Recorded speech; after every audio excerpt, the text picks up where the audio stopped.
the gutsy effort sans Austin Matthews.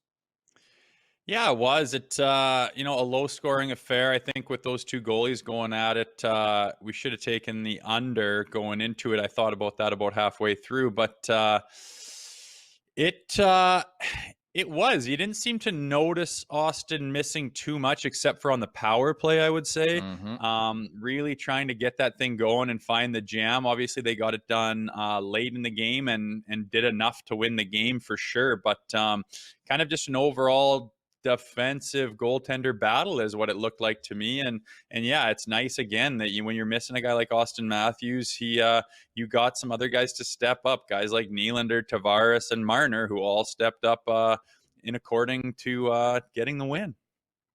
The biggest positive for me, Rosie, was Matt Murray, 32 stops. He made a couple of 10-bellers like in the first 2 minutes of the game. I thought he made a couple big time ones late in the game when it was in fact 2-1. And Toronto, don't look now, has surrendered 4 goals in their past 3 appearances. Are they starting to turn a corner defensively again, Rosie?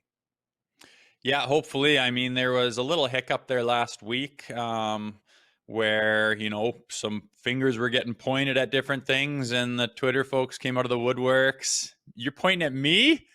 No chance.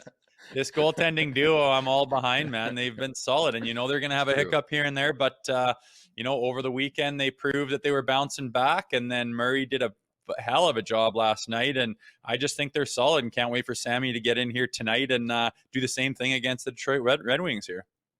Dude, Johnny T is buzzing. The captain's on fire again. A goal and an assist, his 3rd straight multi-point effort. I think since the onset, this guy's been underrated, which is crazy to say considering the coin they gave him. But to be the captain of the Toronto Maple Leafs and produce the way he has, I don't think he'll ever get enough praise as a Maple Leaf or throughout his career. I think he's been exceptional this season, Rosie.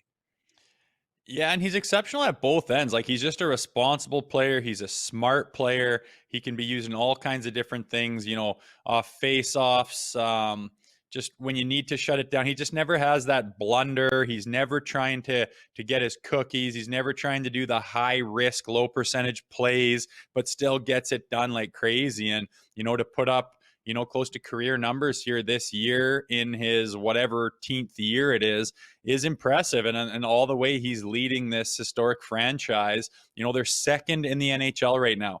Like, all this team gets is heat and questions, and they're second in the league. Like, what more do you want right now? Yes, the playoffs are coming. Yes, they need to get to the second round.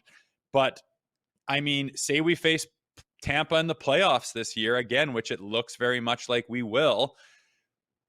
We're a much better team than we were last year, and Tampa's not as good a team as they were last year, and we were 1 goal in overtime away from winning that series. So, like, all you can do is be happy with where they are, but no one seems to want to do that. But that's the culture of sports, I guess, right? Yeah, it's the story for springtime. Don't worry about it. We will get to that in the spring when they inevitably take on the Tampa Bay Lightning in round 1 of the Stanley Cup playoffs. You mentioned Tavares, or I did. That's his 13th 20-goal season in his NHL career. You just talk about the body of work, the resume, the professionalism. It's all intertwined in John Tavares. I just think he has been such a great story for this Leafs team, considering the heat he took for coming home, which again made no sense to me. Mitch Marner, the game-winning goal with 1:15 remaining. We'll get to that shitty-ass power play yesterday. It was terrible without Austin Matthews, but the irony, they score the game winner via the power play. He ties another Darryl Sittler record, the franchise home point streak, 18 games. Again, I've run out of superlatives to describe and talk about Mitch Marner's season. He has been sensational, and it always seems like he's coming up with a big-time goal, which, Rose, I hope translates to the Stanley Cup playoffs this time around. Yeah, big time, man. I mean, he's been stepping up this year in a big way, getting the big goals, getting the big points, being the man, right? And that's what you need, and it's nice to see. It does make me kind of scratch my head at, a buddy of mine last night was texting me, who's a big time follower of the Edmonton Oilers, doesn't follow the Leafs too much, and he just says, "Hey, what's with Matthews? Is he hurt or what's going on?" And I just kind of said, "Yeah, it's kind of a maintenance injury, day off, whatever." But it makes you think, he's kind of been, I don't want to say a shell of himself of last year, because that's not fair. His numbers are great and he's had just a really consistent input. But imagine that like he's not been what he was last year, but imagine he kind of finds that late in the season and Marner's doing what he does and our goaltenders are putting up 9-6 save percentages, man, and our defense is cleaning it up big time. Like, look out, right? And look out. That's all you can say. All the pieces are there right now, and like you say, imagine they roll this into the playoffs, and there's no reason to think they won't because they're doing it right now. And I mean, it's just something to think about. And again, I just can't help but be content with where they are, number 2 in the NHL. Like, how can you throw any shade at them? How can you expect any more at this point as a fan? I don't give a rip what you've gone through in the past. What has this group done for me lately? And they have done a lot.